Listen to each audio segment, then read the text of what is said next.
আল্লাহ ডেকে বলেন, হুজুর আপনার উম্মত আমার বান্দাদেরকে জানিয়ে দিন, কুল্লু নাফসিন যায়িকাতুল মাউত।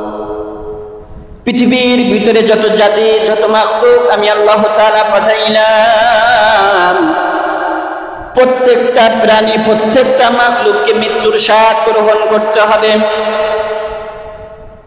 শুধু তাই নয়, অ্যাটেনশন প্লিজ, গভীর মনোযোগ সহকারে শ্রবণ করবেন।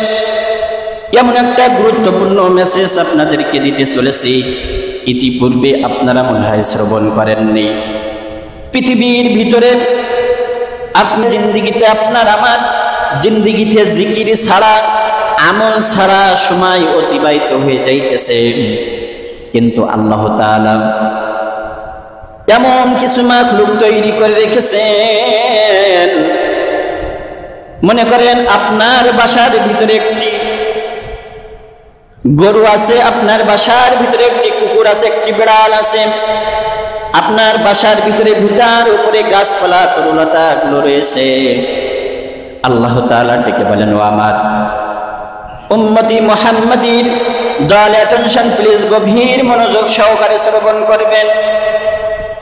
একটি সেকেন্ডের জন্য যদি এই সমস্ত মাখলুকগুলো আমি মালিকের জিকির থেকে পৃথক থাকে, জুদা হয়ে যায়, আমি মালিক তার হায়াতের সামনে আর সময় দেই না। তার হায়াতের জিন্দেগি সেই মুহূর্তে আমার মালিকের পক্ষ থেকে শেষ হয়ে যায়। চিৎকার মেরে বলি সুবহানাল্লাহ। তবে আল্লাহ দেখে বলেন, উম্মতের দল, তোমার হায়াতের জিন্দেগি থেকে জিকির ছাড়া অনেক সময় অতিবাহিত হয়ে যাইতেছে। তুমি জিকির ছাড়া সময় অতিবাহিত করছো, কিন্তু মালিক তোমার হায়াত শেষ করে নাই। হায়াতের জিন্দেগিকে নিয়ামত মনে করে বেশি বেশি জিকির করা। আল্লাহ বলছেন, গাছপালা তরুলতা যে সময় জিকির বন্ধ করে দেবে, আমার মালিকের পক্ষ থেকে তাদের হায়াত শেষ হয়ে যাবে, তারা দুনিয়ার জমিনের ভিতরে বিলীন হয়ে যাবে, তারা নিঃশ্বাস ত্যাগ করে আমি মালিকের দরবারে হাজির হয়ে যাবে। তাদের আর একটা সেকেন্ডও সামনে সময় দেওয়া হবে না। জিকির ছাড়া তাদের হায়াতের জিন্দেগি সম্পূর্ণ অক্ষাম হিসেবে বিবেচিত হবে। চিৎকার মেরে বলি সুবহানাল্লাহ। আল্লাহ দেখে বলেন, হুজুর আপনার উম্মত আমার বান্দাদেরকে জানিয়ে দিন, ফাইযা জাআ আজালুহুম লা ইস্তাখিরুন। আল্লাহু আকবার। লা ইস্তাখিরুনা সাআতান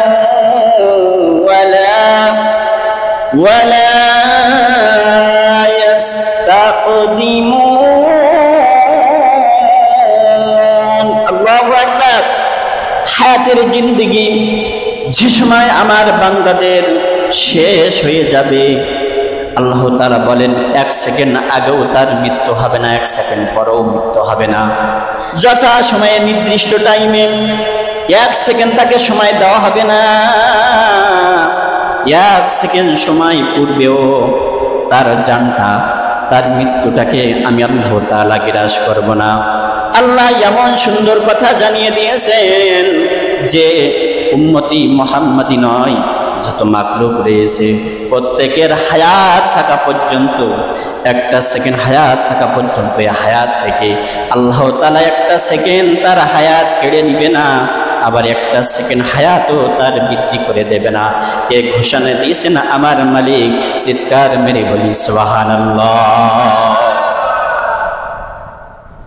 পৃথিবীর ভিতরে শ্রেষ্ঠ বাদশাহিত্য করেছেন হযরত সুলাইমান।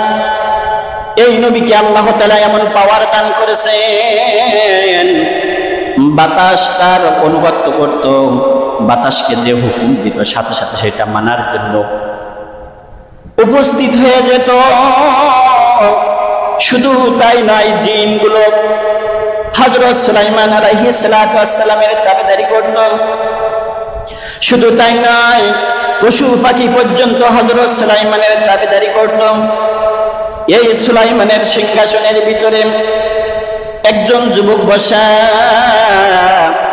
হযরত আজরাইল আলাইহিস সালাতু ওয়াস সালাম সিংহাসনের ভিতরে অধিবেশন করলেন।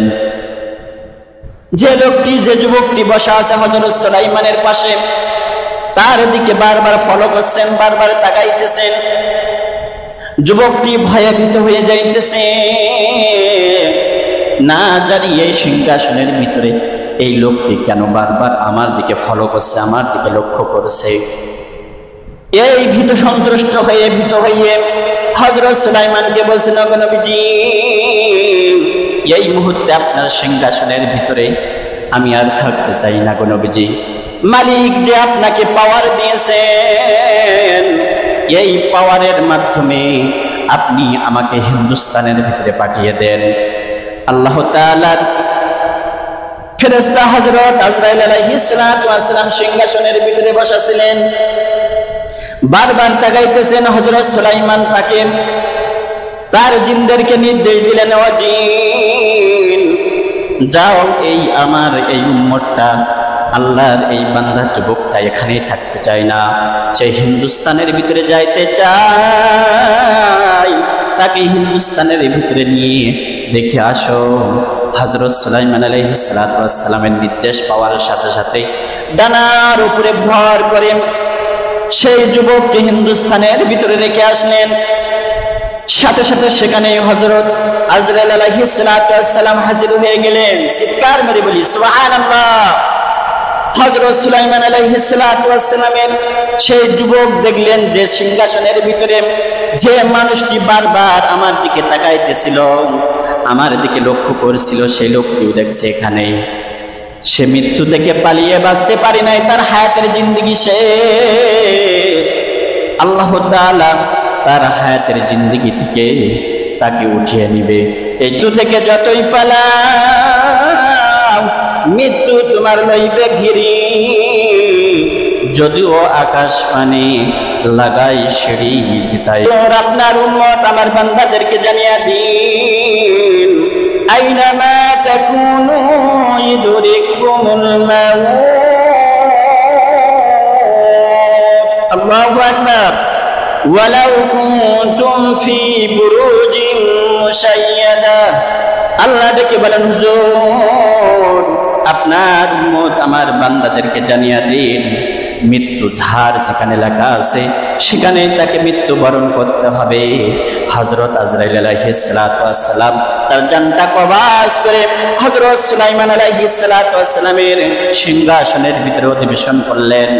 হযরত সুলাইমান প্রশ্ন করলেন, ও আজরাইল, একটু পূর্বেই দেখলাম এখান থেকে উড়াল দিয়ে চলে গিয়েছো, আবার আমার সিংহাসনের ভিতরে চলে এসেছো, কারণ কি? যে যুবকটা তোমাকে দেখে ভয় পেয়ে উড়াল দিয়ে চলে গিয়েছেন। হযরত আজরাইল বলেন, পয়গম্বর সুলাইমান, আপনার ওই যুবকের হায়াতের জিন্দেগি শেষ হয়ে গিয়েছে, কয়েক সেকেন্ড মাত্র বাকি ছিল। এই মুহূর্তে আল্লাহ তাআলা আমাকে নির্দেশ দিয়েছেন যে মানুষটাকে জান কবজ করে নিয়ে এসো। আমি বারবার দেখতেছিলাম তার মৃত্যুর হায়াতের জিন্দেগি শেষ হিন্দুস্তানের ভিতরে, কিন্তু সেই যুবক বসে আছে আপনার সিংহাসনের ভিতরে। এই কনফিউশনে, দুশ্চিন্তার ভিতরে আমি হযরত আজরাইল আলাইহিস সালাতু ওয়াস সালাম বিভোর ছিলাম।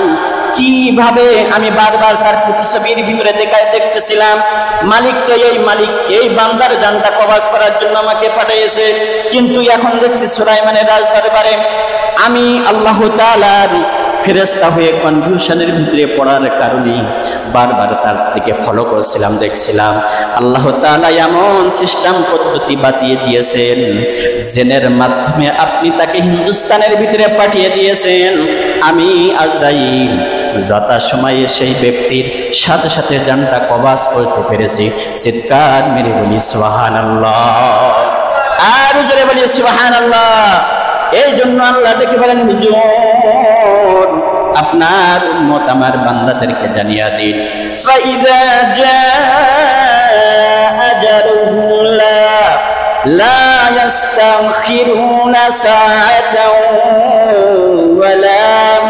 ওয়ালা ইস্তাকদিমুন। আল্লাহু আকবার। যথা সময়ে নির্দিষ্ট টাইমে 1 সেকেন্ড আগেও নাও 1 সেকেন্ড পরেও নাও, যথা সময়ে নির্দিষ্ট টাইমে প্রত্যেকটা মাখলুকের জান কওয়াজ করবা আমি মালিক।